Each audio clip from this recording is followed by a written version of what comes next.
Hello, welcome back to GameSpot's coverage of E3 2013. Ted Timmons, you're here from Lionhead. I am. You've got a little treat for us today. Yes, we're showing off Fable Anniversary for the first time, and to start with, we're just going to show you the smart glass experience because we feel we're doing something that hasn't really been done before with smart glass on Xbox 360. Awesome. So we'll have a look at Fable Anniversary footage for the first time in just a few minutes. But first of all, please show us what's going on here. So basically, when this is linked to your Xbox, you can just click on your hero, and it will tell you your objective and what you need to do to proceed in the level. As you play through the game, you'll actually see your hero walk along the path.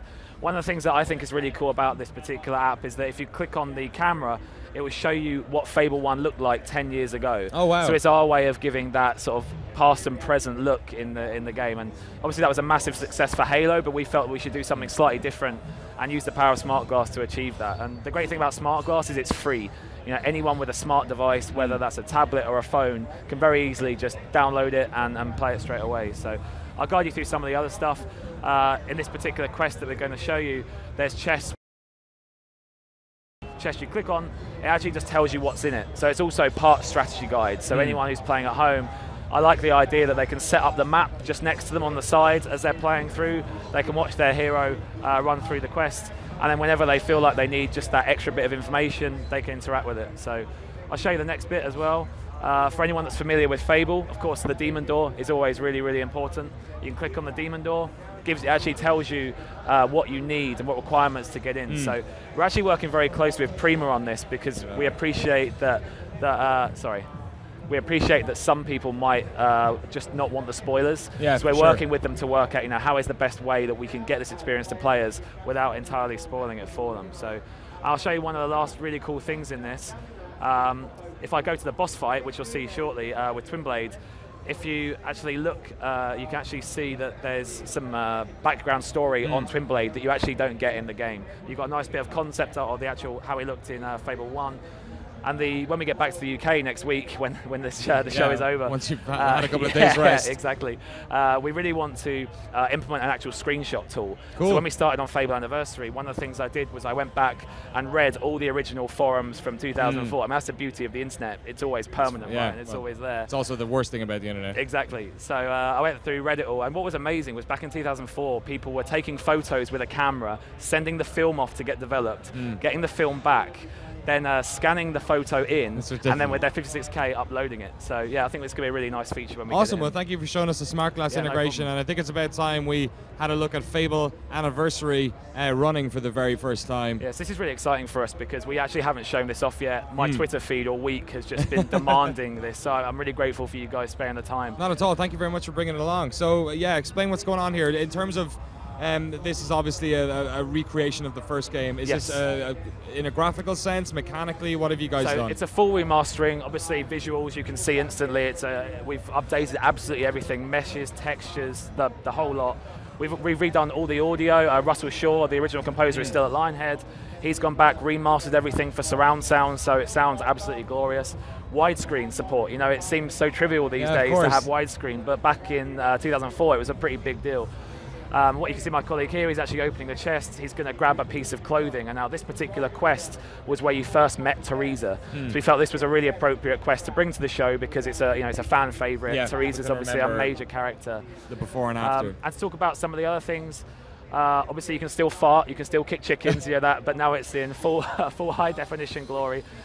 Just to remind people as well, this is running on a debug unit. This is very early. Exactly. So the frame rate still can be a little bit choppy at times, but we got plenty of time to look at all that stuff. Really, we just wanted to bring it here and show the Fable fans that one of their favorite games, for some people ever, as we found out this week, is being completely remastered for 360. So what were the biggest requests then from fans in having Fable back? Was it simply so they could just mine achievements on their new console so they could see it in HD? I think a lot of people just sometimes want an excuse to replay one of their favorite games. Sure. I've been really enjoying working on the achievements. We'll be revealing more about those over the next few weeks, but I think one of the things we've done with it that's really exciting is that Fable has always been about good and evil, choice and consequence, and we've tried to actually put that into the achievements. So it sounds a bit weird for now, but I'm trying to tease it a little out there. Good and evil, perhaps. I'll also mention that the save game system is completely new. Okay. So the save game system was ropey, let's say at best. So any Fable fans will just be able to know that now they can save the game whenever they like. Again, doesn't sound like a big deal now, but in 2004, it wasn't a very good experience. So in terms of making a game like this, redoing it again, there's obviously maybe a desire to add content to it, to maybe take some of the lessons from sequels into it. So was there anything perhaps from the more recent Fable games that you guys have decided, you know what, maybe that could have been... So we've got a really good team working on this. I was actually a tester on the original title. Some of the guys that I'm working with have worked on like Fable 2, Fable 3, Fable A Journey. So I'm looking at it very much from the perspective of the fanboy. I'm the guy that wants to throw in more content and change everything and that kind of thing.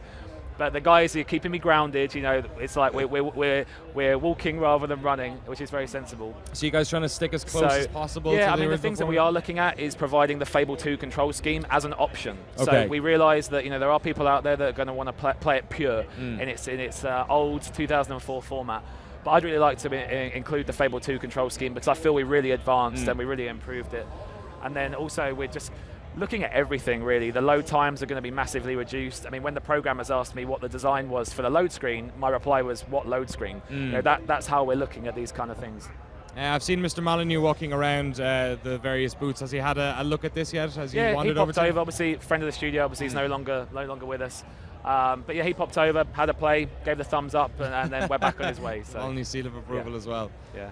Awesome. So in terms of, say, you guys did a lot of multiplayer or maybe kind of social elements in the later Fable games that were kind of interesting in terms of information popping up in other people's games, being able to join other people's games. Is there any of that being introduced into Fable Anniversary? So we didn't want to be detrimental to the core experience. Like I said, I'm floating away with ideas, but we are trying to stay grounded. We appreciate that people are going to want to play it in its original format.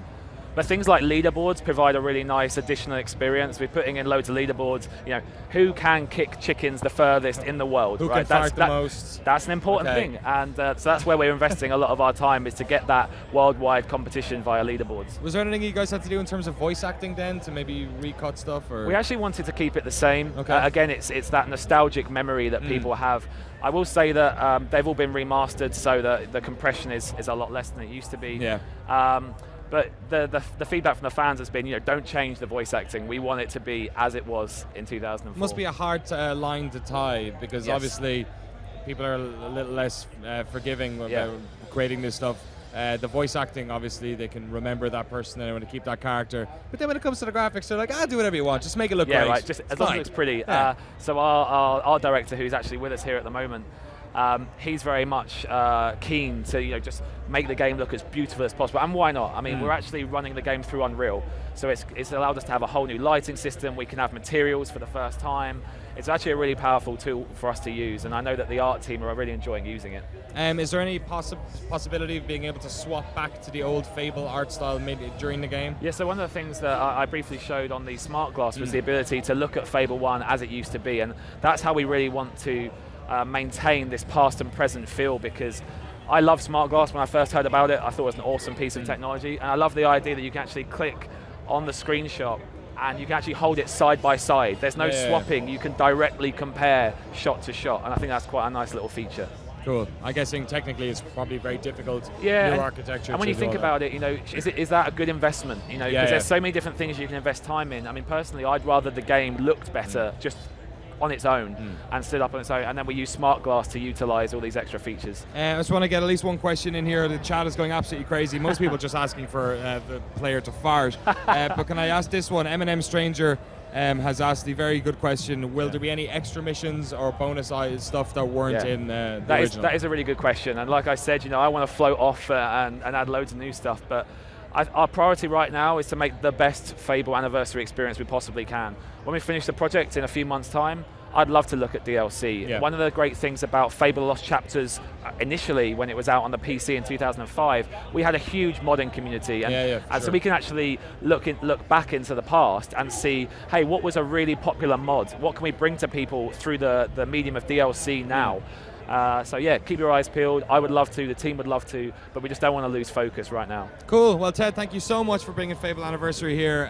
It's great to finally have a look at it. When will people be able to get a hold of it themselves on one platform? So currently it's on Xbox 360, and it'll be available on Holiday 2013. Oh, that's very close. Holiday. I know. See, we've been in America so long. I know, right? We're talking like this. It's Holiday. It's not Christmas. It's awesome. Enjoy the rest of your E3, Thank buddy. you very Thanks much. very much for Cheers. coming along.